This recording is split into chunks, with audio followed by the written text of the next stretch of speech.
Hello, this is Coach Wilson, and this is AP US History, Chapter 20, In the Unfinished Nation. We're going to continue our talk on the 1900s and the Progressive Era, which we're kind of moving into now. And your textbook went through a lot of different things in this chapter, but we've moved past the Spanish-American War, and as you remember, we got involved with Cuba, and there were some issues there with Spain, and we end up getting into a little bit of a squabble, but it's going to make the United States much more of an imperialistic nation and start to kind of expand our role in the global sphere, even though it's going to be another few years before World War I, where we get a little more expansive, and then we kind of go back into our isolationist ideas, and then another 20 years till World War II, where we really get into being a global power as well as being involved in the global kind of role. Now, we're going to go through some of this. This was a chunky chapter in terms of information. They just kept throwing different chunks of information at you as you read. You could honestly probably just about read the chapter and be just as good as you would be going through notes in some ways. Now, when we talk about progressives, one of the things that we want to address first is who were the progressives and what was their goals. And progressives were mostly middle-class city dwellers. We included women in that. But it's kind of this idea that you're progressing things forward. All right, so you're not going backwards. You're not going back to the way things were. You're moving towards a new goal or something different. Okay. However, progressives didn't believe that growth could just continue recklessly, kind of like it had in an earlier period, that there had to be certain laws and things in place to protect people, but you're going to really see just kind of a difference in how things intervene and how people are involved. Okay, but some of the goals of progressives were direct, purposeful human intervention in social and economic affairs. It says page 569, but it's actually 489 in my book, so it's different depending on which book you have. Regardless of that, the big thing that you want to understand here is that there's a huge emphasis on change for people in the workplace, how people are living things at home. Progressives also want to regulate and break up trust, and that's these monopolies and these people who are maybe have too much power. And at the forefront of that, you're going to see Teddy Roosevelt.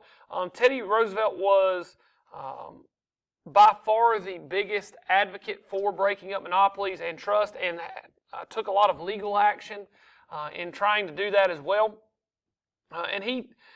Your book talked a little bit about muckrakers. Specifically, the spot that I want to read you here is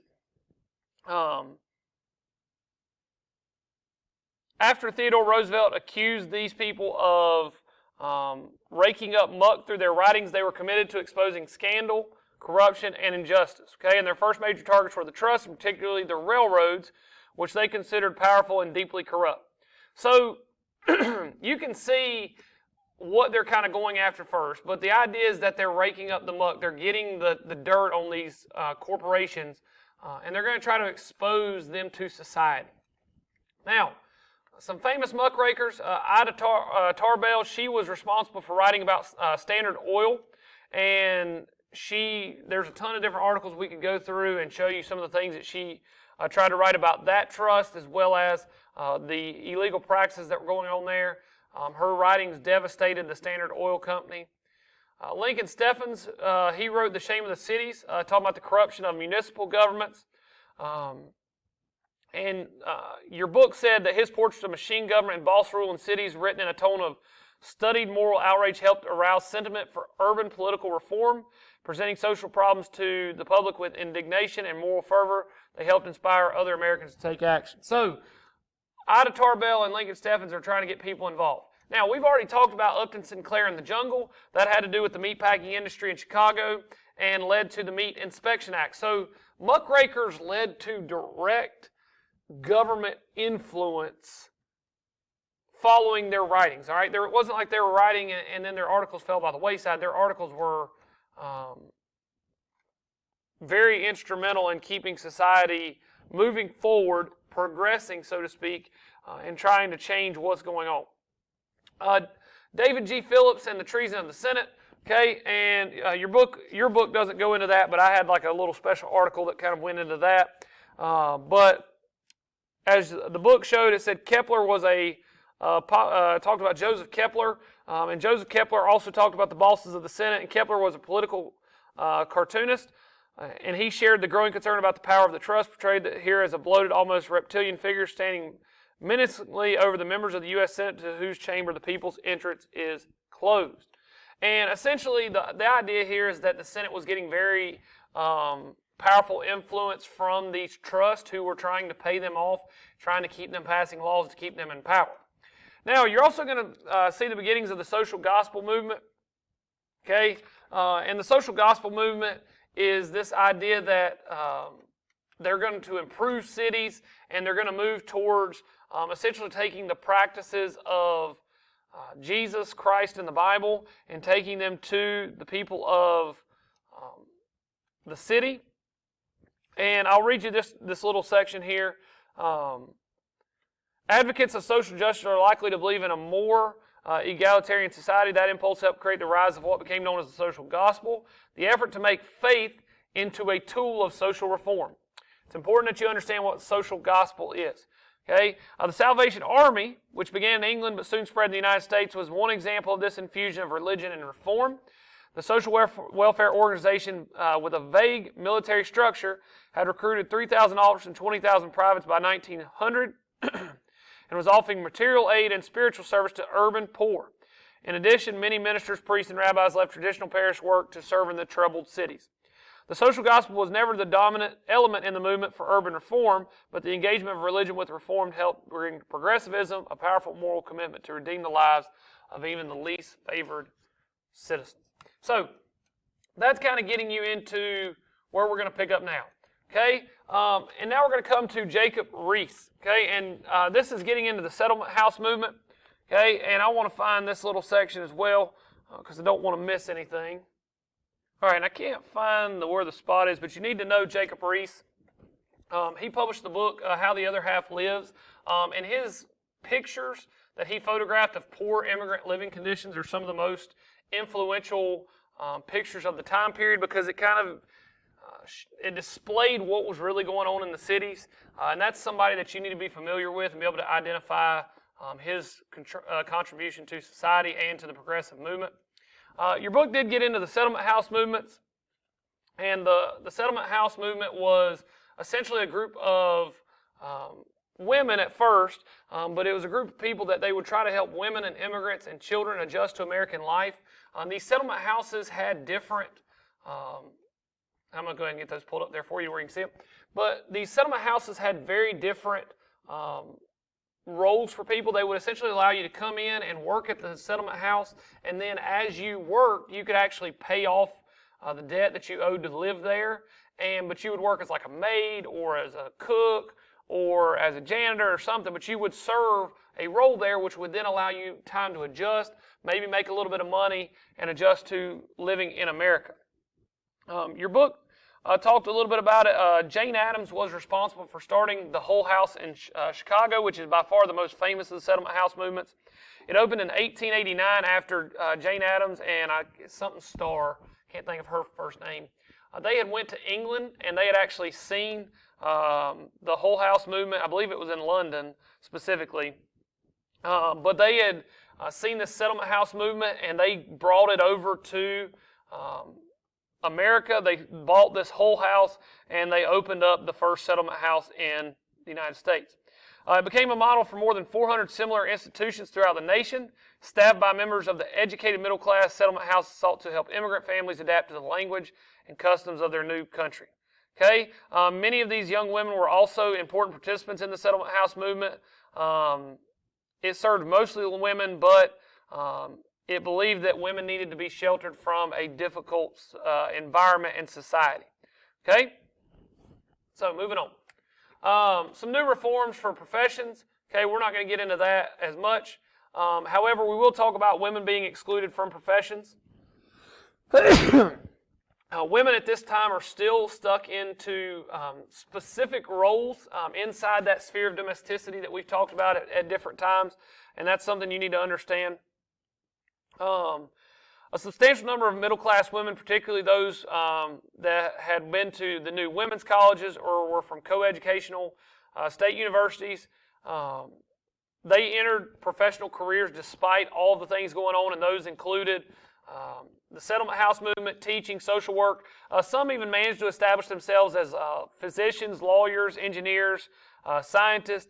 Most, however, turned by necessity of those professional outlets were pushed by other people to be male. So, you've got these women who are trying to push their way into that, but unfortunately it's much more difficult during that time than it is today. Which, it's unfortunate that it was that hard in that day. It's a good thing that we've progressed much further forward with that, and hopefully even further forward as we move on. In the late 19th century, 90% of all professional women were teachers. When I was growing up, I can remember that I strictly looked at the teaching profession a lot of times as a female profession. It's not the right way to look at it, but I guess I just had all female teachers at the time when I was a kid. And as I've gotten to be an adult, I feel like more and more you're seeing more males get into the teaching profession. I feel like the kind of, and not just the teaching profession, like there's always been male coaches in PE, but I feel like you see more males getting involved in the academic side of things, and it's not just females. The same as you see more females being involved in fields that were strictly male. Women also did dominate specific areas such as nursing, especially after the Civil War. Women had been very involved in the American Red Cross and in nursing in general, and that's going to continue. Single women played a large role in reform movements, specifically the temperance movement and the settlement house movement. The temperance movement was trying to move towards not the complete elimination of alcohol, but trying to temper or monitor the consumption of alcohol by people and trying to decrease that in some way. Women's clubs began to develop, and there were these organizations for women to meet and to talk about how they can reform and make things better for women.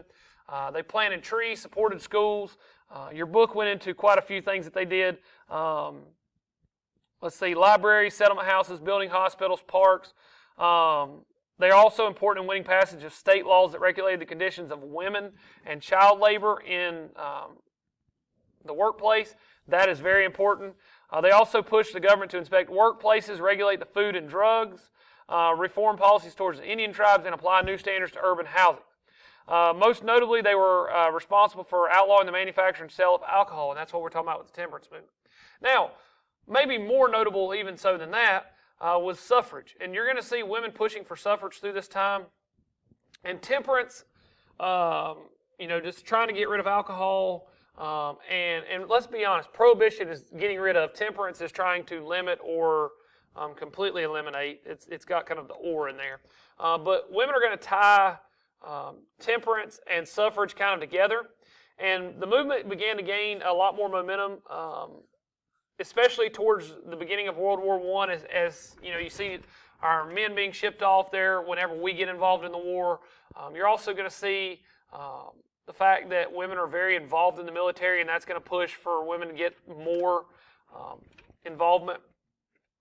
Your book talked about Elizabeth Cady Stanton, and if you remember, Stanton was involved in our Declaration of Rights and Sentiments there at the Seneca Falls Convention. Brain was going blank.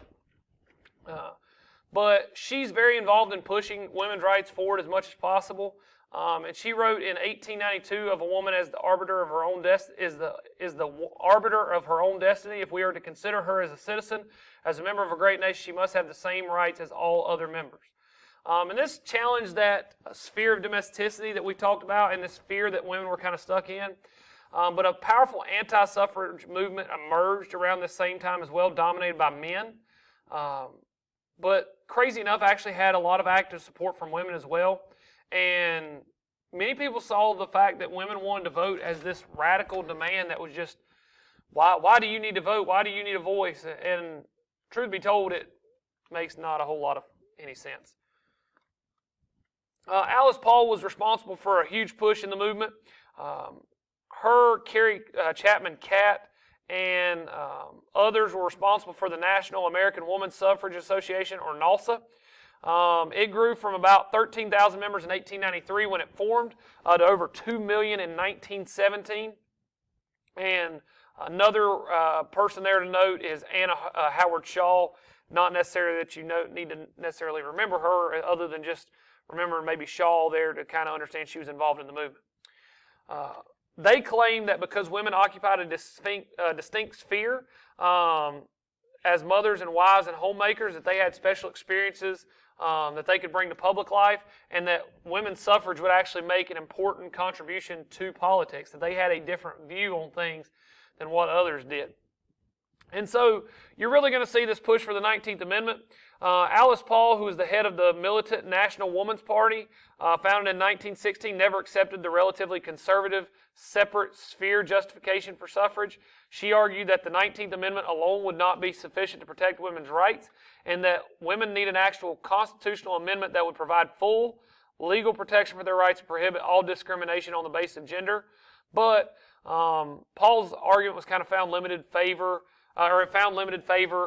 even among many of the important leaders of the suffrage crusade. And so she kind of looked at things a little bit different, but she advocated for the ERA, and that is something that you need to know, an Equal Rights Amendment, because that ERA is going to come up again. So you really, if you're talking about women's rights and you're talking about this kind of moving into a AP setting, you want to make sure that you understand the ERA and understand how it connects to women's suffrage, which then connects back to the Declaration of Rights and Sentiment, and connects all of these various, the temperance movement and various things of the women's rights movements during this time. Now, we're going to go through, I love that, I'm the governor now, we'll get to that. Some key voting reforms began during this time, okay, and we're going to see the reforming of the government. We're not going to go through very much of this, but you're going to see initiative voters could propose legislation. Referendum, which was final approval of laws, would be approved by voters. And then recall, which is voters could remove elected officials. Okay, so we start to see some ideas put in here at the municipal level. And we're not going to get into all that because I'm going to be honest, I can't see them asking you a whole lot of those questions. We're going to see city reforms, which went after saloons, brothels, and political machines. And, you know, it's a huge change here for what originally society was like during that time. Specifically, you know, these saloons are kind of catering to immigrants and crime, and you're going to see that kind of tied with the Prohibition law that kind of forms there during World War I, even though that wasn't the only justification for it. Some of the most state-level celebrated reforms were from Robert Lafayette of Wisconsin. He was elected governor in 1900, and he helped turn his state into what reformers across the nation described as a laboratory of progressivism. He believed that they should have taxes on inheritances. He also worked on putting in place initiatives and referendums, regulated the railroads and industries, and essentially passed laws to regulate the workplace, provide compensation for laborers injured on the job, and graduated taxes on inherited fortunes and railroads, etc., as we mentioned. During this time, you're also going to see a decline in voter turnout. In 1900, it was 73%. In 1912, it was 59%. Now, the big question is, why the decline in voter turnout? So in the election in 1900, we had one of the highest voter turnouts in American history, probably the highest it will ever be. In 1912, it was 59% because they had went to a secret ballot. And what happened was the party bosses who had kind of controlled the elections in years past had trouble getting voters to the polls because of the secret ballot. And illiterate voters had trouble reading the new ballots, and so they had this, it was just a much more difficult process for being able to rig the elections. The most important reason there, though, is kind of this decline of the party influence and this political machine influence is because many of these groups that we've been talking about, the Settlement House group, professional organizations, trade associations, labor organizations, social workers, women's clubs, all of them learned to operate as an interest group and essentially advance the demands that they had on the nation without actually going to a party or relying on a political party or a political machine to advance their cause. All right. Now, some sources of progressive reform. First is the Triangle Shirtwaist Factory fire, which in 1911 killed 146 workers, most of which were women. Many of them have been trapped inside the building because management had locked the emergency exits to prevent malingering, as your book called it, but more specifically, to keep them from wasting time. The doors were locked from the outside, smoking around gas engines and narrow hallways. It was a 10-story building, and it pretty much was the poster child of how reform needed to come during this progressive era to change society.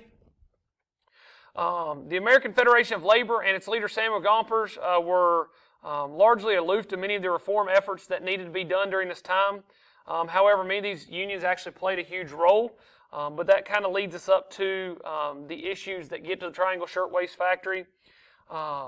In 1911 and 1913, political pressure from labor groups passed a child labor law, a workman's comp law, and limitation on working hours for women. And then as you see, after this Triangle Shirtwaist Factory, a state commission is going to study the disaster, the conditions of the factories, and then in 1914, the commission issues a series of reports calling for major reforms in the conditions of modern labor. Okay, and this itself was a progressive document. The recommendations reached the New York legislature following the accident, and with the support of multiple New York officials, they passed a series of pioneering labor laws that imposed strict regulations on factory owners and established effective mechanisms for enforcement. So essentially, the Triangle Shirtwaist Factory fire was responsible for progressive reforms in the field of industrial labor. All right. African Americans' equality was mostly left out of progressive goals. W.E.B. Du Bois, unlike Booker T. Washington, Du Bois did not favor accommodation. He favored that the best and brightest African Americans needed to step up, that the talented tenth of African Americans should have full access to education, and that they should be pushing forward to show their talents. Then we're going to see the Niagara movement, and this is important because the Niagara movement is the movement that morphs directly into the NAACP. It began in Niagara Falls, Canada, and I want to go through that little section too because that's an important section in your text. Du Bois launched an open attack on the philosophy of Washington, accused him of encouraging white efforts to sustain segregation, limiting the aspirations of his race. Rather than content themselves with education at trade and agriculture schools, Du Bois encouraged the talented African Americans to accept nothing less than a full university education and aspire to be professionals. Now, 1905, Du Bois and a group of his supporters, okay, and this is kind of getting into the Niagara movement, they met at Niagara Falls on the Canadian side of the border because no hotel on the American side of the falls would have them, and launched what became known as the Niagara movement. And 4 years later, they joined with sympathetic white progressives and formed the National Association for the Advancement of Colored People, the NAACP. In the years that followed, the new organization worked for equal rights. They engaged in many issues, and then other African American organizations all fought against the issues of lynching in the South, and many of the opponents of lynching in the South included Ida B. Wells, who was a well-known African American advocate.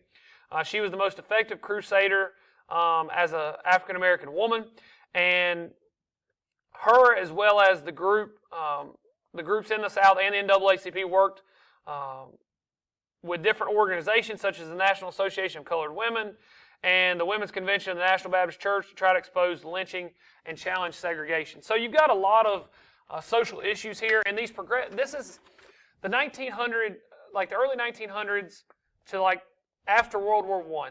You really see a ton of change progressively, and that's why it's called the Progressive Era. There's just a lot of reforms, and Ida B. Wells is no exception to that. As a journalist, she was very outspoken, but she brought a ton of awareness to what was actually going on in the South. Now, I'm going to speed up just a little bit because I realize how long I've been talking. Temperance and prohibition are going to grow during this time as social reforms. The reason for this was drunkenness, spousal abuse, industrial inefficiency. These were some of the reasons that they cited for either banning alcohol completely or at least limiting the consumption of. The Women's Christian Temperance Union is a group that you need to be familiar with, and you may want to go back through and look in your text. They were one of the biggest advocates, which was led after 1879 by Francis Willard, and by 1911 it had 245,000 members. Then in 1893, the Anti-Saloon League forms. They joined the temperance movement, and along with the WCTU, began to press for legal abolition of saloons. And for multiple reasons, it was dangerous in a lot of people's eyes, but it's also going to gain a lot of prominence prior and during World War I. As you see kind of this take against German people, and you're going to see a lot of racism towards those people as a result of what's going on in World War I. And then eventually you're going to see the passing of the 18th Amendment, which is prohibition. And that was also to limit the consumption of grain and some of those things that we need for American society. Okay? And then eugenics. In the first decades of the century, pressure grew to close the nation's gates. New scholarly theories argue that the introduction of immigrants into American society was polluting the nation's racial stock. Okay, eugenics began as science of altering the reproductive process of plants and animals to produce new hybrids or breeds. But in the late 19th century, eugenics spread the spurious belief that human inequalities were hereditary and that immigration was contributing to the multiplication of the unfit. So mentally retarded criminals, etc., like these people should not be able to reproduce because they're creating a bad society. Even many people who rejected these racial arguments supported limiting immigration as a way to solve such urban problems as overcrowding, unemployment, and strained social services and social unrest. By the beginning of World War I, which itself had effectively blocked immigration temporarily, the nativist tide began to gain strength. And so you're going to see that as we move into the Red Scare following World War I, into World War II, and after World War II, the Red Scare again. It's kind of that nativist push. All right. So we're going to continue moving through these kind of quickly. Okay. Socialism is one of those issues that kind of grows during this time, and you're going to see that grow into the early 20th century, especially after the First World War. Never a force to rival or even seriously threaten the two major political parties, socialism did gain some strength during the early years. In the election of 1900, the Socialist Party of America attracted the support of fewer than 100,000 voters. And then in Eugene Debs in 1912, its durable leader and perennial presidential candidate, he received nearly 1 million ballots, and he was the strongest in urban immigrant communities, particularly among Germans and Jews. It also attracted the loyalties of substantial numbers of Protestant farmers in the South and Midwest. Most socialists did not support World War I, and this hurt their cause significantly because there was a lot of those who felt like we should have gotten involved in World War I sooner. And then you're also going to see essentially this group form known as the Industrial Workers of the World, known to opponents of the IWW as Wobblies. Under the leadership of William Haywood, the IWW advocated a single union for all workers and one of the few labor organizations to champion the cause of unskilled workers.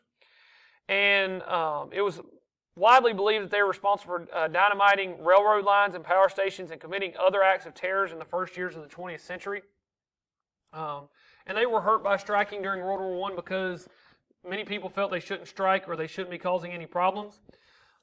You're also going to see the regulation of trust begin during this time. And we've already talked about that a lot, but many individuals advocating for the distinction between good and bad trust, that there were trusts that actually helped people versus those that did not. Louis Brandy, a brilliant lawyer and later a Supreme Court justice, wrote a notable book, Other People's Money, about the curse of bigness. Brandy insisted the government must regulate competition in such a way as to ensure large combinations did not emerge. Government, they argued, should not fight bigness, but rather should guard against abuses of power by large institutions, distinguishing between good and bad. Now, Teddy Roosevelt, by far one of our most famous presidents, reinvented himself as a rugged frontiersman, and then essentially pushes himself all the way through to President of the United States. And to a generation of progressive reformers, Theodore Roosevelt was more than an admired public figure. He was an idol. No president before and few since attracted such attention and devotion. Roosevelt was in many respects decidedly conservative. He earned his extraordinary popularity less because of the extent of reforms he championed, but because he brought to his office a broad conception of its powers, invested the presidency with something in its modern status as a center of national political life. Okay, he was vice president for McKinley, and when McKinley is assassinated by Leon Czolgosz in September of 1901, which sparks this huge nativist rise as well, and that's something you need to be noteworthy of. Teddy Roosevelt becomes president. Roosevelt, 42 years old at the time, was the youngest man to ever assume the presidency. And many felt that it was a mistake to put Teddy Roosevelt as the vice president in the first place, but now it was really bad because many of these big businesses who were fearful of Teddy Roosevelt and what he had done in New York really now were fearful because they had put him as vice president because that was kind of the place to go and die. Like the vice president still to this time was still not very influential in the country like it is today. And so now you've got Roosevelt in a real position of power. Roosevelt's square deal might be one of his most famous regulations, and it was between the United Mine Workers, which endangered coal supplies for the coming winter because they were on strike. Roosevelt asked both the operators of the company and the miners to accept impartial federal arbitration. When the mine owners balked, Roosevelt threatened to send federal troops to seize the mine. Essentially, they said that we're not going to listen. Okay? But it focused on conservation, controlling corporations, and consumer protection. And essentially, he said that the arbitrators awarded the strikers a 10% wage increase and a 9-hour day, although no recognition of their actual union, less than the miners had wanted, but more than they would likely have won without Roosevelt's intervention. So everybody got, quote-unquote, a square deal from this. He's also going to use the Sherman Antitrust Act, and you're going to see that square deal kind of be how you would summarize everything that goes on with Roosevelt. One of his first targets after winning the election was the powerful railroad industry. The Interstate Commerce Act, which we've talked a little bit about, which established the Interstate Commerce Commission, had been an early effort to try to regulate the industry, but over the years, they essentially didn't do very much of anything. The Hepburn Railroad Regulation Act of 1906 tried to restore some regulatory authority to the government by giving the ICC power to oversee railroad rates, but even then it was still rough. Roosevelt also pressured Congress to enact a Pure Food and Drug Act after the publication of the novel The Jungle, which we've already talked about that as well. He proposed even more stringent reforms, an 8-hour workday for workers, broader compensation for victims of industrial accidents, inheritance income taxes, regulation of the stock market. Conservative opposition blocked much of his agenda, but widening the gulf between the president and the conservative wing of his party. Okay, so that's kind of just to give you an idea, and I've already went through the things that I was going to put up here, but that kind of gives you an idea of what, Roosevelt was doing, and he's pushing against a lot of these big businesses. He's pushing reform.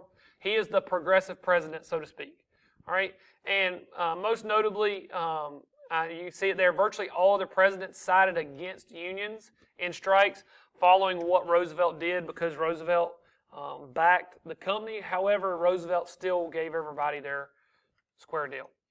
All right, conservation, not to be confused with conservative. Okay, we're going to skip through that real quick. Roosevelt's most enduring achievement was preserving or conserving land. Think environmentalism. The Forest Reserve Act, which the president can set aside forests and parks. The Newland Act of 1902, where D.C. could use money from sale of land for irrigation projects. And then Roosevelt runs into a buzzsaw, okay, the recession of 1907 or the panic of 1907. Okay, and despite the flurry of reforms Roosevelt was able to enact, the government still had relatively little control over the industrial economy. That became clear in 1907 when a serious panic and recession began. Conservatives blamed Roosevelt's mad economic policies for the disaster. And while the president naturally disagreed, he nevertheless acted quickly to reassure business leaders he would not interfere with their recovery efforts. J.P. Morgan helped to construct a pool of assets of several important New York banks to prop up shaky financial institutions. And Morgan told the president the key arrangement was Morgan purchased U.S. Steel shares. Morgan used his company that he had purchased from Andrew Carnegie, U.S. Steel, which was originally Carnegie Steel, now U.S. Steel. He used U.S. Steel to purchase shares of the Tennessee Coal and Iron Company to help the New York Bank and help that company. And Morgan insisted that he needed assurances that the purchase would not prompt antitrust action. Roosevelt tactically agreed and Morgan planned to proceed. Whether or not as a result, the panic soon subsided. Now, it's important to note that this is also going to bring up a lot of controversy whenever we get to the antitrust cases between Standard Oil and the government that Roosevelt brings, because many people felt that J.P. Morgan was not held to the same standard because he was providing steel to the U.S. government and providing services. The Panic of 1907 and Roosevelt's reform efforts so alienated conservatives in his own party that he might have had difficulty winning the Republican nomination. In 1904, moreover, he had made a public promise to step down 4 years later. And so in 1909, 50 years old, retired from public life briefly. Okay, and there's the talk about later broken up by Taft. So eventually his day came. All right, so when we come into this point in time, Teddy Roosevelt handpicks Taft to be his successor for the political party, okay, baby Taft there, and essentially giving him all of the same things, okay. Hang on one second, let's see here. All right, he was the largest president ever at over 300 pounds, former governor of the Philippines as well. He had been involved after the United States had gone through some of that, but the problem is there's going to be a ton of corruption around Taft, and we're going to kind of skip through some of that. You guys can get that from your text. Okay, we're going to skip through this as well. Make sure you look through Woodrow Wilson becoming president in 1913. Also the Bull Moose Party, which advocated for women's suffrage. Look at that a little bit. Woodrow Wilson was a Democrat, so he decreased the tariff rates. He was also against many of the policies of the former administration under Taft and Roosevelt. And then you're also going to see a lot of changes once he becomes president. The Clayton Antitrust Act, and many other things. And at first, Woodrow Wilson does not support women's suffrage, but that will change as we get into the war. Okay? All right, that's all I got for you today, guys. I know I skipped through those last two slides, but make sure you read through your text. You'll get plenty of information from there for those two slides. And please ask me if you have any questions. If not, I'll talk to you soon.